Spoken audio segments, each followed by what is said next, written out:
Friends, ભાવનાની રસોઈમાં તમારું સ્વાગત છે। આજે હું તમારી સાથે સિઝનની પહેલી નવી રેસીપી શેર કરીશ। આજે આપણે મેંગો મિલ્કશેક બનાવીશું, તો ચાલો એની શરૂઆત કરીએ। આપણે આ કેરી લીધી છે, જેને નાના પીસમાં કટ કરી લીધી છે। હવે એને આપણે મિક્સર જારમાં એડ કરી દઈએ।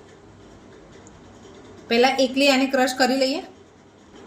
હવે આપણે એમાં પલાળીને રાખેલા જે કાજુ છે 8 થી 10 નંગ જેવા એ ઉમેરી દઈશું।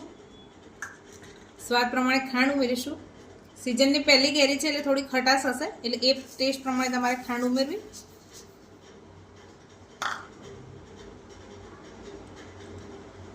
દૂધ ઉમેરી દઈશું।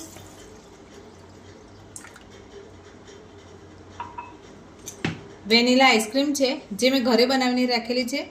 આની લિંક હું ડિસ્ક્રિપ્શનમાં આપી દઈશ, તમે એકવાર જરૂર વિઝિટ કરજો અને ઘરે જ બનાવેલી આઈસ્ક્રીમનો ઉપયોગ કરજો, ટેસ્ટ બહુ સરસ આવશે। તો આપણે એ ઉમેરી દઈએ। ફ્રેન્ડ્સ, આપણો મિલ્કશેક બની તૈયાર છે, તો હવે એને ગાર્નિશ કરીએ ગ્લાસમાં। કેરીના નાના પીસ કરેલા છે એ ઉમેરી દઈએ।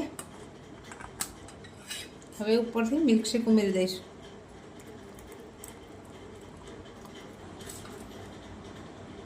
કેરીના ટુકડા ઉમેરી દઈશું।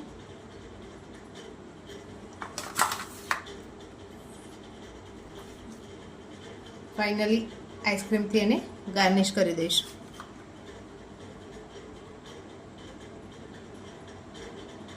ફ્રેન્ડ્સ, તૈયાર છે આપણો મેંગો મિલ્કશેક।